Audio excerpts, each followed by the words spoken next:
ये राहुल गांधी आखिर कर क्या रहे हैं? ये बीजेपी से लड़ रहे हैं या खुद इंडिया गठबंधन का ही बैंड बजा रहे हैं? एक के बाद दूसरा चुनाव, तीसरा, चौथा, पांचवा लिस्ट है जो कांग्रेस हारती जा रही है। आपस में कोई सहयोग नहीं है। इंडिया गठबंधन की पार्टियां जो हैं उनसे कोई तारतम्य नहीं है, कोई मुद्दे नहीं है जिन पर कि आप मिलकर के लड़ें। हमेशा एक ही मुद्दा उठा लेते हैं, दूसरे महत्वपूर्ण मुद्दों की ओर आप झांक कर नहीं देखते हैं। संगठन में किसी से आपका कम्युनिकेशन ही नहीं होता है कि आप जाएं, जिलों में जाएं, प्रदेश की राजधानियों में जाएं, वहां पर बैठ के लें, ऐसा कुछ भी नहीं है। सिर्फ इस बात के लिए आप नेता बने रहेंगे कि आप गांधी परिवार के चिराग हैं। नमस्कार, मैं अभिषेक उपाध्याय, आप देख रहे हैं टॉप सीक्रेट। ये मेरे सवाल नहीं है, ये वो सवाल हैं जो इस समय इंडिया गठबंधन के भीतर तैर रहे हैं। एक के बाद दूसरी हार से इंडिया गठबंधन परेशान है और अब वो इस परेशानी की जड़ में जाना चाहता है। तो जड़ की तलाश काफी हद तक पूरी हो गई है। ये सवाल पहले भी उठ रहा था, समझ में पहले भी आ रहा था। इंडिया गठबंधन के साथी पहले भी सवाल उठाते थे राहुल गांधी की लीडरशिप को लेकर के, मगर अब तो खुले में सवाल उठ रहे हैं और एक बार नहीं, बार बार उठ रहे हैं। और कौन उठा रहा, आप नाम सुनेंगे तो आप समझ जाएंगे कि मामला कितना गंभीर है। सवाल उठा रही है समाजवादी पार्टी। राम गोपाल यादव राष्ट्रीय महासचिव हैं समाजवादी पार्टी के। अब उन्होंने जो कहा वो सुन लीजिए, वो आप सुनेंगे तो आप दंग रह जाएंगे और आपको समझ में आ जाएगा कि मैं जितनी बातें शुरू में कह रहा था उनकी जमीनी आधार है, वो बातें हवा में नहीं है। देखिए राम गोपाल यादव राहुल गांधी के बारे में क्या कह रहे हैं। नहीं, राहुल गांधी तो अब भी इंडिया गठबंधन के नेता नहीं। राजनीति में कोई साधु संत तो बन के आते नहीं, सब पद चाहते हैं और वो ये देख रहे हैं। संभवतः उन्होंने इसलिए कहा होगा कि चाहे लोकसभा का चुनाव हो, चाहे विधानसभा के चुनाव हो, कांग्रेस ने कहीं अच्छा परफॉर्म कर नहीं पाया कहीं भी। अगर लोकसभा के चुनाव में इनकी सरकार है, हिमाचल प्रदेश में 4 की 4 सीटें हार गई। इनकी सरकार तेलंगाना और कर्नाटक में है, वहाँ भी आधी सीटें हार गए। अगर वहाँ भी ठीक परफॉर्मेंस हो जाता और मध्य प्रदेश में, छत्तीसगढ़ में 1 सीट नहीं जीते तो आज मोदी प्रधानमंत्री होते ही नहीं। तो संभवतः ये लोगों में चर्चा रहती है कि हो सकता है कि नेतृत्व में परिवर्तन किया जाए, लेकिन मैं इसमें पचड़े में पड़ता नहीं। इंडिया गठबंधन है, ठीक है और रहना चाहिए। बिना गठबंधन के इन तिकड़मी लोगों को हराया नहीं जा सकता। तो आपने सुना, राम गोपाल यादव साफ कह रहे हैं कि राहुल गांधी इंडिया गठबंधन के नेता नहीं हैं और वो लगातार चुनाव हार रहे हैं। ये राम गोपाल यादव कह रहे हैं समाजवादी पार्टी के। राम गोपाल यादव न पहले हैं न आखिरी हैं। हर तरफ से ये आवाज उठ रही है इंडिया गठबंधन में। अब ममता बनर्जी, वो पहले से नाराज है राहुल गांधी से। ये वही ममता बनर्जी जो राहुल गांधी को यहां तक कह चुकी हैं कि ये तो बीजेपी की टीआरपी है राहुल गांधी। और अब इन्हीं ममता बनर्जी ने एक और काम कर दिया है। इन्होंने बोल दिया है कि वो इंडिया गठबंधन की अगुवाई करने को तैयार हैं। तो अब राहुल गांधी जी, आप थोड़ा सा आराम कीजिए, ये आपसे नहीं हो पाएगा। कहने का भाव यही है और क्लियर कहा कि मैं तैयार हूं, मैं पश्चिम बंगाल भी देख लूंगी और इंडिया गठबंधन भी देख लूंगी।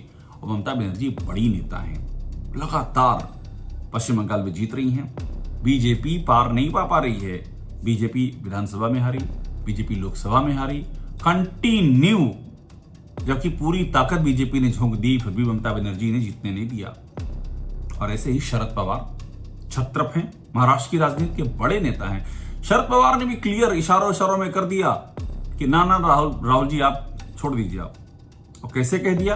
उन्होंने ये कहा कि ममता बनर्जी ठीक कह रही हैं, वो बहुत ही अच्छी नेतृत्व करता है, वो कर लेंगी इंडिया गठबंधन का नेतृत्व। तो आप ये समझिए कि अगर शरद पवार ये कह रहे हैं कि ममता बनर्जी कर लेंगी तो मतलब ये भी है कि राहुल जी आप नहीं कर पाएंगे, आप छोड़ दीजिए। क्लियर है, इससे ज्यादा क्लियर और क्या होगा। और शरद पवार ही नहीं, सुप्रिया सुले की बात कीजिए, उनकी बेटी, उन्होंने भी कह दिया कि हाँ ममता बनर्जी जी का स्वागत है और वो वाकई वो ये नेतृत्व कर सकती हैं। सुप्रिया सुले ने, यानी कि जो अगली पीढ़ी है पवार परिवार की, उसने भी कह दिया। तो ये बातें अब लगातार सिर उठाती जा रही हैं और इसकी वजह भी है। देखिए, राहुल गांधी का अपनी ही पार्टी पर नियंत्रण नहीं है, वो दूसरे पर क्या नियंत्रण करेंगे? वो इंडिया गठबंधन क्या चलाएंगे? उनकी ही पार्टी में उनकी नहीं सुनी जाती है। आप पहले मुद्दे की बात कीजिए, वो अडानी की बात हमेशा करते हैं और उन्हीं की पार्टी में रेवंत रेड्डी से लेकर के, जब अशोक गहलोत मुख्यमंत्री थे, जब भूपेश बघेल मुख्यमंत्री थे, अभी जो सुक्खू हैं हिमाचल में, आप जाइए गूगल देवता की शरण में जाइए और टाइप करिए इन सबके नाम के आगे अडानी, आपको कितनी तस्वीरें मिलेंगी। अडानी के साथ में तस्वीर खिंचाते, अडानी के साथ में बिजनेस डील करते, पूरी भरमार है। और राहुल गांधी अडानी की बात करते हैं। अब प्रियंका गांधी भी सुर में सुर मिलाने लगी, वो भी पार्लियामेंट में आकर के अडानी करने लगी हैं। और इस चक्कर में क्या हो रहा है कि संभल जैसे मुद्दे पर राहुल गांधी का ध्यान ही नहीं था, और ये कहना पड़ गया समाजवादी पार्टी को कि हमारे लिए संभल महत्वपूर्ण है। खुल करके समाजवादी पार्टी ने कहा। और हुआ ये कि संभल पे चर्चा में हिस्सा लेने के लिए समाजवादी पार्टी संसद में आई। अडानी के नाम पे राहुल गांधी बहिष्कार कर रहे थे। समाजवादी पार्टी ने कहा ना, ये नहीं चलेगा। अरे अडानी आप करते रहिए, हमें संभल पे बात करने दीजिए। वहां 4-5 लोगों की मौत हुई है संभल में। और समाजवादी पार्टी ने यह भी कहा कि भाई वहां पर तो आप देखिए 2 घंटे में आप सर्वे का आदेश, और शाम को जाकर के आप सर्वे करने पहुंच जाएंगे 19 तारीख को, और 24 तारीख को दोबारा सर्वे करेंगे, वो भी डीएम के आदेश से। उसके बाद गोली चलेगी, प्राइवेट हथियारों से वार वहां पर होगा, और 4 मौतें हो जाएंगी। कुल मिलाकर के 5 मौतें वहां बताई जा रही हैं। तो ये मुद्दा वो उठाना चाह रही है समाजवादी पार्टी, उसने उठा दिया। और राहुल गांधी को दबाव में अगले दिन फिर संभल के लिए निकलना पड़ा, जबकि वो जानते थे कि संभल नहीं जा पाएंगे, उनको रोक लिया जाएगा। तो ये कहा गया कि ये तो थिएट्रिक्स है, मतलब इस तरह का नाटक है कि अब आपको संभल अडानी पे आपने शोर किया, कुछ हुआ नहीं, आपने देखा कि अब तो संभल की चर्चा हो रही, तो आप संभल के लिए गाड़ी लेके निकल पड़े। यानी कि राहुल गांधी की कंसिस्टेंसी नहीं है। आज ये मुद्दा, कल वो मुद्दा, हमेशा अडानी, कोई और इशू पर ख्याल नहीं, कंसिस्टेंसी नहीं। बीच में सावरकर शुरू किया था, तो फिर शिवसेना ने धमकी दे दी उद्धव ठाकरे ने कि सावरकर का नाम लिया तो हमसे बुरा कोई नहीं होगा। तो राहुल गांधी ने सावरकर का नाम लेना बंद कर दिया, खत्म, कहीं कोई चर्चा ही नहीं की।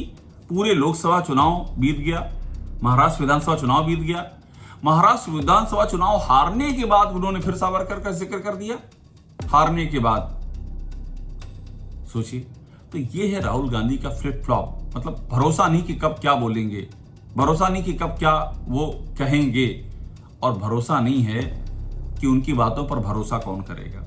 Rahul Gandhi SC ST OBC के मुद्दे की बात करते हैं। वो कहते हैं कि इनको न्याय नहीं मिला है, कहते हैं हमारी सरकार आएगी तो 50% की जो आरक्षण की लिमिट है उसको हम हटा देंगे, इनको तो इनकी आबादी के हिसाब से न्याय मिलना चाहिए। लेकिन वही राहुल गांधी अपने आसपास किन लोगों को रखते हैं, वो किस कास्ट के हैं, जयराम रमेश किस कास्ट के हैं, सुप्रिया सिन्हा किस कास्ट की हैं, ये उनके आसपास के लोग हैं। KC वेणुगोपाल ये किस कास्ट के हैं, ये वो सारे लोग हैं जो राहुल गांधी के आसपास नजर आते हैं। ऐसे और भी कई सारे लोग हैं, आप लिस्ट जब निकालेंगे तो आप चौंक जाएंगे। तो इसीलिए कहा जा रहा है कि राहुल गांधी की बातों में कोई कंसिस्टेंसी नहीं है। वो क्या कहते हैं और क्या करते हैं, इसमें कहीं कोई तारतम्य नहीं है। और कांग्रेस लगातार हार रही है, और ये वही राहुल गांधी हैं जो कि समाजवादी पार्टी कहती है कि MP में सीट दे दो, नहीं दिला पाते हैं या देना नहीं चाहते हैं। हरियाणा में सीट मांगती है, नहीं दिला पाते हैं, देना नहीं चाहते हैं। महाराष्ट्र में भी यही पंगा होता है, और कांग्रेस हरियाणा भी हारती है, कांग्रेस मध्य प्रदेश भी हारती है, कांग्रेस महाराष्ट्र भी हारती है। तो इन स्थितियों में ये मांग जोर पकड़ने लगी है कि राहुल गांधी से अब थोड़ा सा किनारा किया जाए, और कोई दूसरा चेहरा आए जो इंडिया गठबंधन को आगे ले जाए। नरेंद्र मोदी को हराने के लिए, बीजेपी को हराने के लिए राहुल गांधी काफी नहीं है। काफी छोड़ दीजिए, राहुल गांधी नहीं हरा सकते हैं, वो कांग्रेस का उद्धार नहीं कर सकते हैं, तो वो इंडिया गठबंधन का क्या करेंगे?